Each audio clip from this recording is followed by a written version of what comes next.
Shalom teman-teman. Untuk membangun sebuah usaha atau bisnis, menurut teman-teman, apakah yang diperlukan atau yang harus kita miliki dan sangat penting dalam menjalankan usaha tersebut? Ada banyak hal penting yang kita perlukan tentunya. Namun di video kali ini, kita akan membahas salah satu hal dasar yang sangat penting atau bisa dibilang paling krusial, yaitu modal.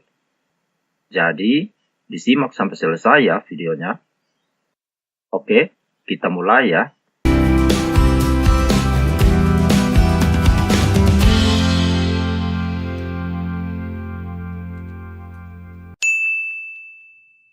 Nah, apa itu modal? Ada banyak ahli yang mengemukakan pendapatnya mengenai modal. Beberapa di antaranya yaitu, pertama, Lawrence J. Gitman.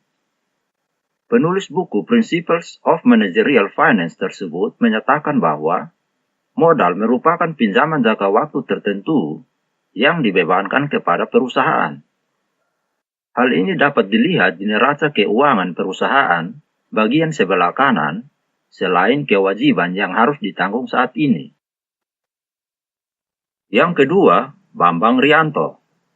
Profesor dari Fakultas Ekonomika dan Bisnis tersebut menjelaskan bahwa modal adalah hasil produksi yang kedepannya akan digunakan kembali untuk melakukan produksi selanjutnya. Dalam perkembangannya, modal ditekankan pada nilai, daya beli, ataupun sebagai kolektivitas dari barang-barang modal. Yang ketiga, Dr. Randus Moekijat.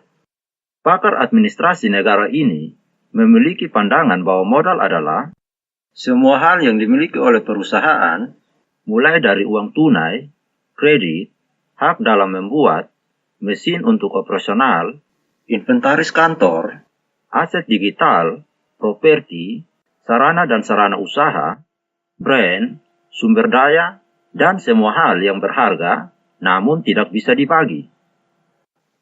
Kemudian, definisi modal menurut Kamus Besar Bahasa Indonesia adalah uang yang dipakai sebagai pokok atau induk untuk berdagang, melepas uang, dan sebagainya. Dalam artian lain, modal adalah harta benda seperti uang, barang, dan sebagainya yang dapat dipergunakan untuk menghasilkan sesuatu yang menambah kekayaan dan sebagainya. Nah, jika disimpulkan, maka modal adalah semua hal yang kita miliki baik berupa uang, barang, atau sumber daya lain yang dapat dipakai untuk melakukan kegiatan usaha dalam rangka menghasilkan sesuatu atau menambah kekayaan. Keberadaan modal sangat penting dalam berjalannya sebuah usaha, baik itu skala kecil maupun skala besar.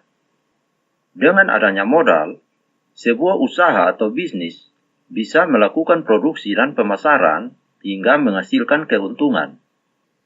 Oke, jelas ya? Nah, sekarang yuk kita lihat bagaimana sejarah modal. Modal merupakan terjemahan dari bahasa Inggris yaitu kapital. Kata kapital awalnya berasal dari bahasa Latin yaitu capitalis, yang berarti kepala atau utama. Kata kapitalis tersebut diadopsi ke dalam bahasa Inggris untuk menyatakan sesuatu yang penting seperti kota, biara, atau rumah milik bangsawan. Kata kapitalis juga diadopsi di Italia dan Prancis menjadi capitale, yang bermakna persediaan jumlah barang yang penting dan dapat dipakai untuk memasuki dunia bisnis. Kata kapital dengan makna tersebut kemudian dimasukkan oleh Inggris ke dalam istilah bidang keuangan. Arti dari kapital yang merujuk makna ke capitale adalah sekumpulan barang untuk menghasilkan barang lain, atau dengan kata lain, sebagai pengumpulan harta benda yang dapat diperhitungkan untuk mendatangkan penghasilan. Nah, dilihat dari sejarah, belum diketahui secara pasti sejak kapan istilah modal diperkenalkan. Namun, satu hal yang dapat diperkirakan bahwa setiap orang yang berdagang sejak zaman dahulu hingga sekarang pasti memerlukan modal. Modal tersebut bisa didapatkan melalui bekerja dengan berburu, belajar, bersyair, bercocok tanam, menambang, bekerja di perusahaan orang, dan sebagainya. Kemudian, modal tersebut dijual atau dibarter dengan sesuatu yang takarannya lebih setara atau lebih tinggi atau diolah lebih dulu. Nah, dari modal yang terkumpul, seseorang bisa melakukan kegiatan bisnis. Berikutnya, ada beberapa catatan sejarah mengenai modal patungan atau penggunaan modal bersama dan juga mengenai pasar modal untuk pertama kali. Yuk kita simak penjelasannya. Sistem patungan modal dan bagi hasil pertama yang tercatat di dalam sejarah adalah pada masa pemerintahan Kekaisaran Romawi pada tahun 3 sebelum Masehi. Usaha dan sistem tersebut dijalankan oleh kaum publikan yang kala itu mendapatkan proyek dari Kekaisaran untuk memungut pajak dari rakyat. Kaum publikan merupakan orang-orang yang berbisnis yang rata-rata kapitalis sebagai kontraktor umum. Mereka menjadi penyedia jasa yang diperlukan oleh pemerintahan Romawi seperti mengadakan keperluan militer, mengumpulkan pajak, hingga pembangunan fasilitas umum. Pada suatu saat, Kekaisaran Romawi sedang sibuk memperkuat kemiliteran sehingga pengumpulan pajak dikerjakan oleh kaum publikan. Sistem tender yang digunakan saat itu dimenangkan oleh siapa yang mampu memberikan penawaran tertinggi dalam memberikan pajak kepada pemerintah. Potensi keuntungan dan kerugian yang didapat adalah selisih dari total pemungutan pajak dengan jumlah yang disetorkan kepada kekaisaran. Pekerjaan ini berisiko besar dan membutuhkan dana yang banyak. Oleh karena itu, kaum publikan menerapkan sistem patungan dan bagi hasil. Sekarang, yuk kita lihat sejarah pasar modal yang pertama di dunia. Pasar adalah tempat bertemunya pembeli dengan penjual. Begitupun yang berlaku pada pasar modal. Hanya saja yang diperjualbelikan di pasar modal adalah surat-surat berharga atau tanda bukti kepemilikan saham pada suatu perusahaan tertentu. Perusahaan Verenigde Oost-Indisch Company atau yang biasa disebut VOC merupakan perusahaan pertama di dunia yang membuka pasar modal. Perusahaan VOC memiliki modal yang besar dan mampu melakukan monopoli perdagangan. Hal ini menjadi salah satu sebab mengapa VOC menjadi perusahaan yang sangat kuat dalam ekonomi. Saking kuatnya modal VOC, mereka punya militer sendiri, sehingga bisa dikatakan VOC menjadi negara dalam negara. Namun karena praktik korupsi yang masif, VOC mengalami bangkrut dan ditutup oleh kerajaan Belanda. Sebagai perusahaan yang membuka pasar modal di dunia, pasar modal di Indonesia juga berlangsung sejak pemerintahan Belanda berkuasa di zaman penjajahan. Pasar modal di Indonesia pertama kali dibuka di Batavia oleh VOC pada tahun 1912. Bursa efek tersebut merupakan cabang dari yang telah ada di Belanda. Oke, jelas ya? Nah, tidak hanya memiliki sejarah yang cukup panjang dan pengertian yang beragam, modal pun memiliki banyak jenis. Jenis modal tersebut dibagi berdasarkan beberapa kategori, yaitu yang pertama, jenis modal berdasarkan sumber. Berdasarkan sumbernya, modal terbagi menjadi dua, yaitu modal internal dan modal eksternal. Nah, modal internal adalah modal yang berasal dari kekayaan seseorang atau pemilik perusahaan, modal para pemegang saham, penjual surat berharga, atau modal yang didapatkan dari laba perusahaan.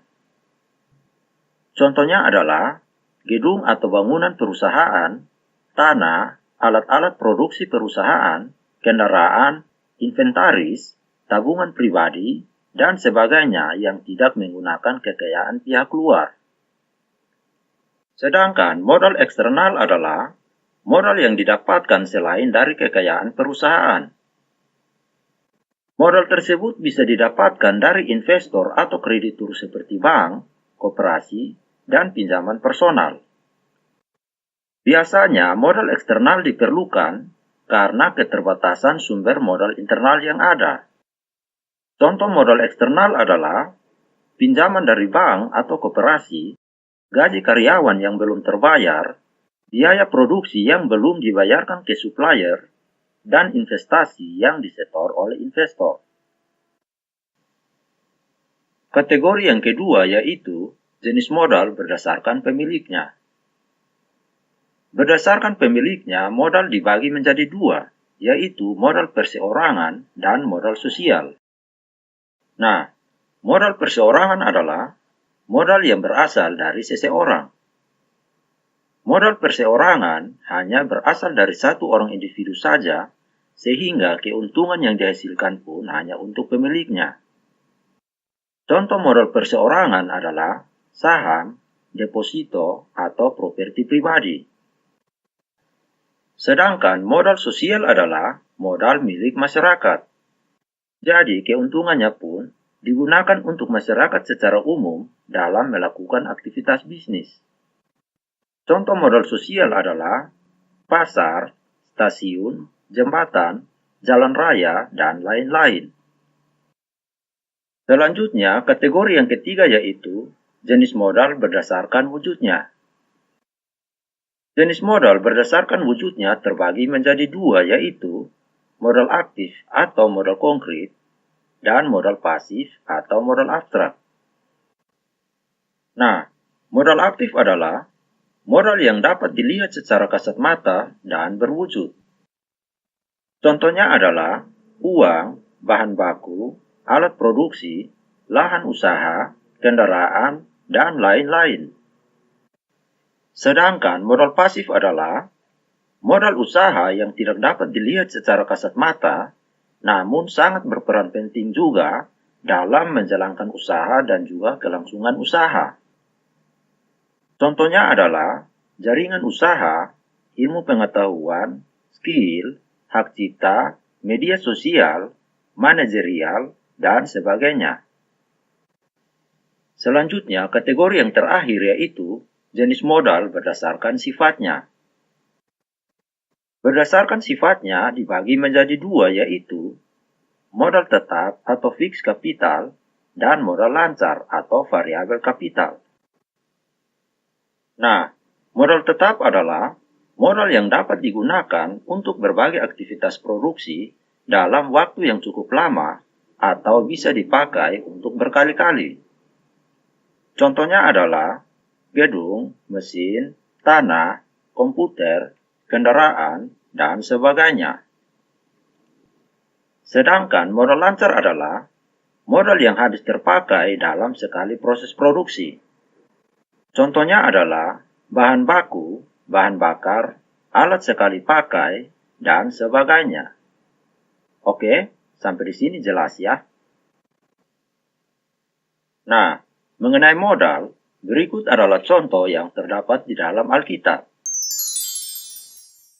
Kejadian 41 ayat 36. Dan bahan makanan itu menjadi persediaan untuk negeri ini selama 7 tahun kelaparan yang akan terjadi di negeri Mesir, supaya negeri ini tidak dibinasakan oleh kelaparan itu. Nah, yang menjadi modal di dalam ayat tersebut adalah persediaan bahan makanan yang diusulkan Yusuf kepada Firaun, di mana persediaan bahan makanan itu menjadi modal untuk negeri Mesir dalam menghadapi bencana kelaparan yang akan terjadi selama 7 tahun ke depan, supaya negeri Mesir tidak binasa oleh bencana kelaparan itu. Oke, lanjut ya. Nah, seperti yang sudah dijelaskan, keberadaan modal sangat penting dalam berjalannya kelancaran produksi sebuah perusahaan atau bisnis. Beberapa manfaat modal bagi perusahaan atau bisnis yaitu, yang pertama, modal bermanfaat untuk ketersediaan bahan baku usaha yang selalu ada. Sebelum melakukan proses produksi, pasti memerlukan bahan baku, dan pengadaan bahan baku memerlukan modal. Yang kedua, modal mampu memastikan kelancaran produksi yang konsisten. Yang ketiga, modal mampu memperlancar proses dan keluarnya izin usaha. Yang keempat, modal dapat meningkatkan motivasi karyawan melalui pembayaran gaji yang tepat waktu. Yang kelima, modal juga bermanfaat sebagai simpanan usaha yang dapat dikeluarkan saat dibutuhkan. Perusahaan yang baik adalah perusahaan yang mempunyai simpanan tabungan sebagai dana cadangan. Simpanan ini juga bisa berfungsi sebagai modal pada keadaan terdesak. Manfaat yang keenam yaitu modal bermanfaat untuk keperluan lainnya. Keperluan lain yang membutuhkan modal misalnya untuk membuka cabang baru, memperluas pasar, transportasi, inventaris perusahaan, dan keperluan-keperluan perusahaan lainnya. Oke, sampai di sini jelas ya? Nah, jadi dari seluruh penjelasan tersebut bisa dikatakan bahwa modal tidak hanya berupa uang, namun semua hal yang bisa dimanfaatkan untuk menghasilkan keuntungan dalam menjalankan usaha atau bisnis. Oke, bagaimana teman-teman? Sekarang sudah paham ya apa itu modal? Kalau ada teman-teman yang masih kurang paham, bisa disimak lagi ya videonya. Oke, sekian video kali ini. Tuhan memberkati.